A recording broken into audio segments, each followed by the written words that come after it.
Bonjour à tous, c'est toujours le frère Zouloula dans les mystères, dans les révélations cachées de la parole de Loba. Je rends grâce à Dieu, le créateur du ciel et de la terre, de ce qu'il est grand, glorieux et redoutable. Je remercie ce Dieu parce qu'il est bon, parce qu'il est fidèle, parce qu'il est tout puissant et de ce qui vit inexplicablement hors de toute réalité. Donc aujourd'hui, par sa permission, par sa grâce, par sa toute divine puissance, on va entrer dans les mystères, dans les révélations cachées des Écritures. Nous allons parler du sel. Vous savez qu'il est dit dans Matthieu chapitre 5 au verset 13 que vous êtes le sel de la terre. Premièrement, on s'adresse à qui? Et le sel symbolise quoi réellement dans les Écritures? Pour ça, il est dit dans Proverbe 19:2 que le manque de science n'est bon pour personne. Et dans Proverbe 25:2, la gloire de Dieu est de cacher des choses et la gloire des rois est de sonder des choses. Mais néanmoins, il est dit dans Deutéronome 29:29 que les choses cachées sont au Père, les choses révélées sont à vous, sont aux créatures, sont aux humains. Mais ce Dieu terrible et redoutable dit par son esprit, c'est-à-dire que les apôtres, autant dit qu'on reçut dans Jean 20:22, dans Jérémie 33:3, demandez-moi et je vous relèverai. Demande-moi, je te relèverai des choses cachées, des choses que tu ne sais pas. On va vous révéler le mystère du sel aujourd'hui. Qu'est-ce que le sel symbolise réellement dans les Écritures? Pour ça, je vous exhorte de vérifier, comme j'ai dit dans Matthieu chapitre 5 au verset 13, il est dit ceci dans la Bible parole de vie. Vous êtes le sel, vous êtes le sel de toute la terre, point. Mais quand le sel perd son goût, virgule, comment lui rendre son bon goût? Point d'interrogation. Il ne sert plus à rien et on le jette dehors et les gens marchent dessus. Pour ça, on va aller au départ. Nous allons entrer dans les facettes même du sel, de la révélation spirituelle. Donc, Matthieu 5:13, Bible parole de vie. Vous êtes le sel de toute la terre. Point. Et le point, c'est ça. Et on va ouvrir ce point-là. Et on va décortiquer ce point. Premièrement, le sel vient d'où? Le sel provient d'où? Quand on vous dit que vous êtes le sel de la terre, on te dit que toi, qui me regarde actuellement, peu importe où tu te trouves, dans l'avion, dans le métro, chez toi, sur ton lit, sur le canapé, peu importe, en route où tu te trouves, devant ton laptop, ton téléphone, ton PC, on te dit ici que tu es le sel de la terre. En tout cas, toi qui as accepté le Dieu véritable, Loba, tu deviens le sel de la terre. Mais le sel est tiré d'où? Nous allons partir à l'origine même. Apocalypse chapitre 17 au verset 15. Vous savez que le sel vient de la mer. Des grands eaux, c'est-à-dire de la mer.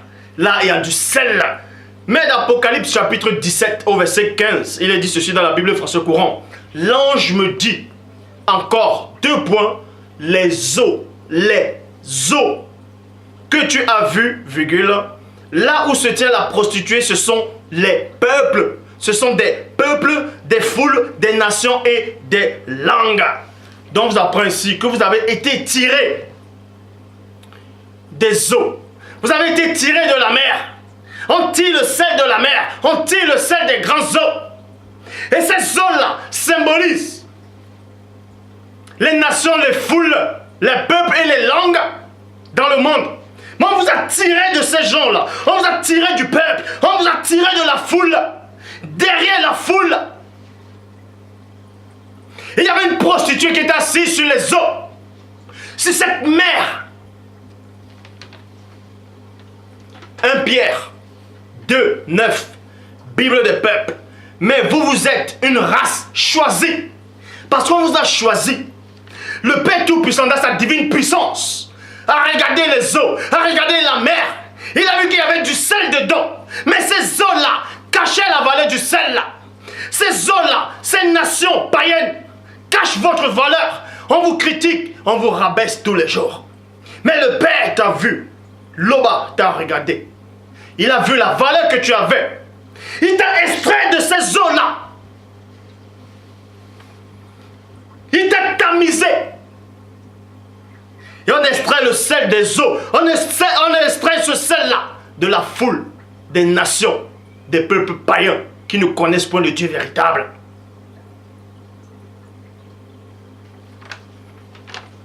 Comme j'ai dit dans 1 Pierre 2:9, Bible des peuples. Mais vous êtes une race choisie. Vous êtes une communauté des rois et des prêtres. Une nation sainte. Un peuple que Dieu a fait sien. Afin de chanter les grandes les grandeurs de celui qui vous a appelé des ténèbres à sa merveilleuse lumière. Donc vous appelez des ténèbres. Toi qui t'es accablé, toi qui es accablé. L'aube t'appelle ici. Si tu entends sa voix, n'endurcis pas ton cœur. Comme j'ai dit précédemment dans Jean 6, 45, il est écrit dans les prophètes 2 points, ils seront tous enseignés de Dieu. Ainsi, quiconque a entendu le Père et a reçu son enseignement, viens à moi. L'enseignement que tu reçois, l'exaltation que tu reçois, là, aujourd'hui, ouvre ton cœur et accepte le message. Et Dieu va t'extraire de la mer pour te contenir en tant que sel, afin que toi tu puisses aussi assaisonner le reste. Apocalypse chapitre 16 au verset 5, Bible des peuples. J'ai entendu cet ange des eaux potables. On vous dit ici, parce qu'il est dit dans Job 33, 14, que Dieu parle cependant tantôt d'une manière, tantôt d'une autre. Et là on y prend point garde. Vous devez dorénavant prendre garde ici. Qu'il y a un passage, il y a des versets qui sont à 3 dimensions, qui a plusieurs explications spirituelles. Apocalypse chapitre 16 au verset 15, Bible des peuples. J'ai entendu cet ange des eaux potables. Quand on dit l'eau potable c'est quoi? Premièrement, d'Apocalypse chapitre 17 au verset 15, on vous dit que les nations, les peuples, les foules, les langues païennes, ce sont des eaux.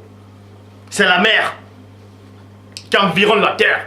Mais tandis qu'il y a un ange qui a l'autorité sur l'eau potable, cette eau potable n'est pas souillée comme les autres. C'est-à-dire qu'il y avait d'abord un peuple de Dieu qui symbolise cette eau potable. Mais tandis que maintenant vous, on va vous extraire de l'eau souillée pour vous cultiver, pour vous tamiser et pour vous purifier, afin de vous envoyer dans l'eau potable maintenant. C'est ça que l'ange qui a l'autorité, l'ange qui commande, l'ange qui protège le peuple de l'eau potable dit ceci, qui disait 2 points. Tu as pris une juste décision, toi qui es, et qui était, et tu es parfait en tout. 1 Pierre 2,10. Autrefois, vous n'étiez pas un peuple, virgule, mais maintenant, vous êtes le peuple de Loba. Autrefois, vous n'étiez pas un peuple, vous êtes maintenant le peuple de Loba. Donc arrêtez de vous plaindre, ne donnez plus le pouvoir aux choses, aux circonstances, aux paroles des gens.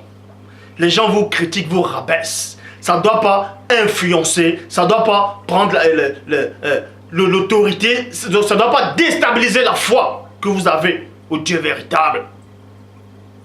Parce que derrière ces gens, derrière ces eaux-là, il y a des entités, il y a des djembou, des mamiwata, des sirènes, des eaux qui veulent vous déstabiliser. Parce qu'il est dit dans Job 4,12, une parole est arrivée furtivement jusqu'à moi et mes oreilles en ont recueilli des sons légers.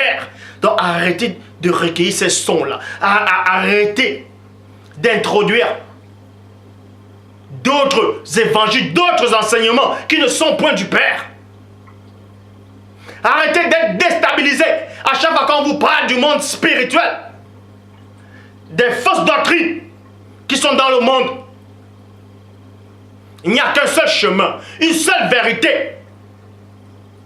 Et tu produis la vie. Car vous vivez dans les ténèbres. Il est dit dans Psaume 119, 105, ta parole est une lampe à mes pieds et un flambeau sur ma route. Donc c'est cette parole-là que tu écoutes, c'est cette parole-là que tu vas accepter, qui va être un flambeau sur ta route, qui va être une lampe sur tes pieds, pour te ramener devant le divin lui-même. Donc arrêtez d'être dominé par des futilités. Arrêtez d'être dominé, de vous plaindre constamment. Comment je vais faire? Le Père, il est là. Il te regarde. Il voit ton cœur. Aie confiance en Dieu et il va agir. Marc, chapitre 9, au verset 50. Je répète, Marc, chapitre 9, au verset 50, Bible parole de vie. Le sel est une bonne chose. Point. Mais, quand le sel perd son goût, comment lui rendre son bon goût? Point d'interrogation. Ayez du sel en vous-même et vivez en paix avec les uns les autres. Avec les uns les autres. Donc le sel c'est une bonne chose dans le plan spirituel par rapport à la personne. Parce qu'on vous a extrait des eaux. On vous a extrait de la mer. Et cette mer-là, comme j'ai dit au départ, symbolisait les nations, les foules, les peuples. On vous a extrait de là. On vous a purifié. Et vous êtes devenu une bonne chose devant le Père. Maintenant, faites gaffe de ne pas perdre cette saveur. Faites gaffe de ne pas perdre cette bonne odeur. Parce que si vous perdez cette saveur,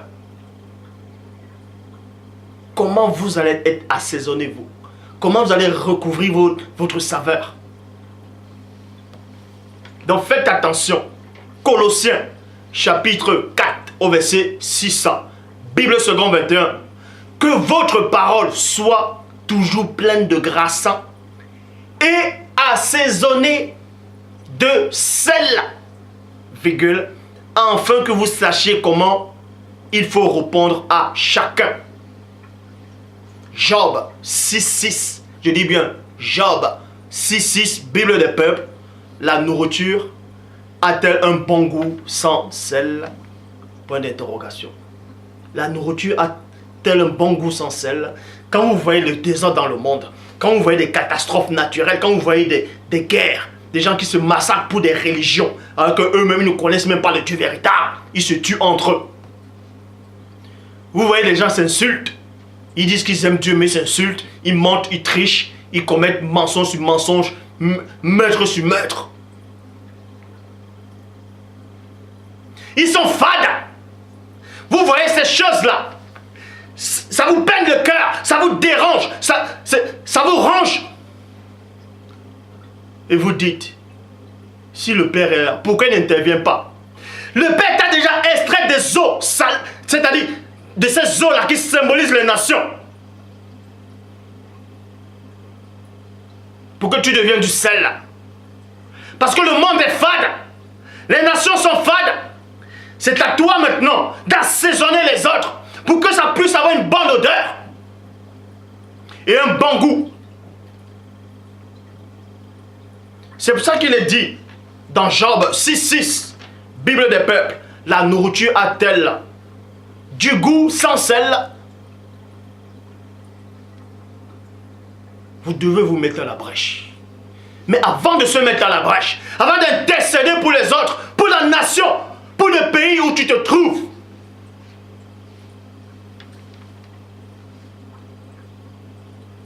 rassure-toi d'abord que tu représentes ce sel-là.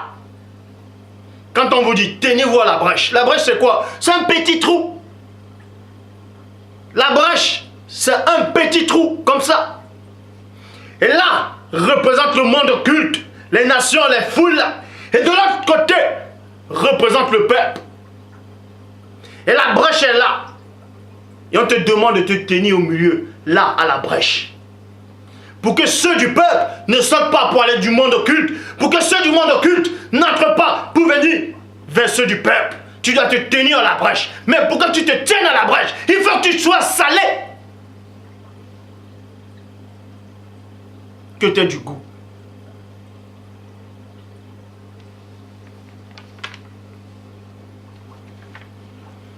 Marc, chapitre 9, au verset 50. Le sel est une bonne chose, mais s'il perd sa saveur, comment lui rendre son bon goût?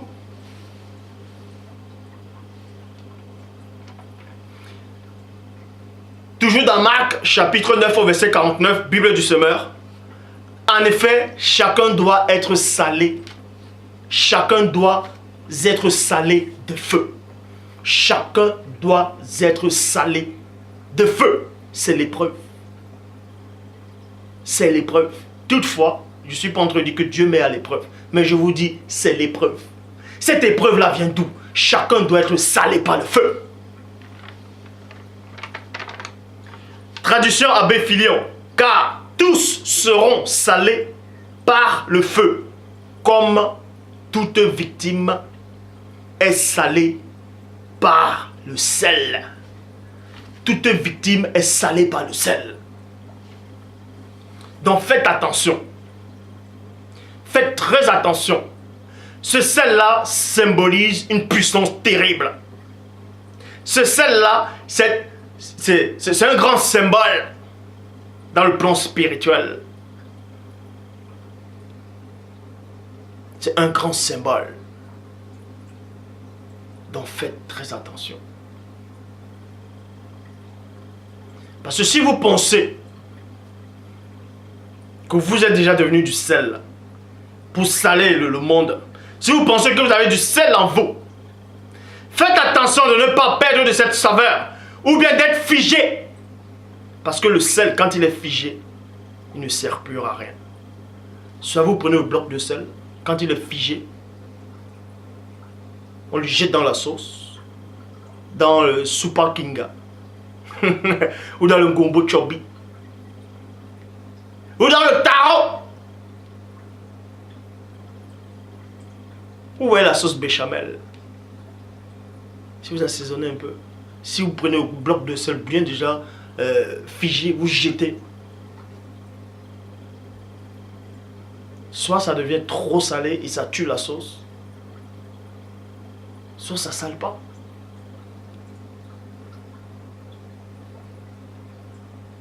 Donc faites attention.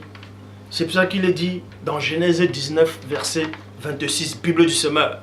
La femme de Lot regarda derrière et elle fut changée à une statue de sel. Elle fut changée en une statue de sel. C'est pour ça qu'il est dit dans Marc chapitre 9 au verset 49, traduction Abbé Filion, car tous seront salés par le feu, virgule, comme toute victime est salée par le sel. Donc la femme de Lot fut la victime qui a été salée par le sel. Bouah! Elle a été figée.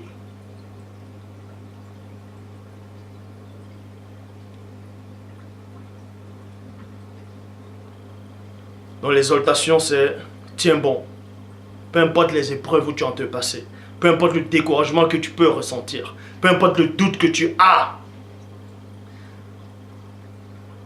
le Père existe réellement, l'Oba existe réellement. Il n'est pas contenu dans un livre ou dans quoi que ce soit, rien ne peut le contenir. Donc il existe réellement. Ne te laisse pas troubler. Pas des petits enfantins, pas des arrivistes qui pensent connaître Dieu. Ils ne connaissent même pas. Ils ne sont même pas encore la base. Toi, aie confiance en ce Dieu. Crains-le, respecte-le et aime-le de tout ton être, de toute ta force, de toute ta volonté. Et il ne t'abandonnera pas. Je sais de quoi je parle, car je le connais. Si je disais que je ne le connaissais pas, je serais un menteur. Mais je le connais. Il n'abandonne pas ceux qui le cherchent réellement. Car il est dit dans Hébreux 4:12, la parole de Dieu est vivante, efficace et plus tranchante qu'une épée quelconque à deux tranchants, pénétrant jusqu'à partager âme, esprit, jointure et moelle. Elle juge les sentiments et les cœurs. Aucune pensée ou aucune créature ne peut se soustraire au regard perçant du Père qui vit inexplicablement hors de toute réalité. Et le Père s'est encore glorifié.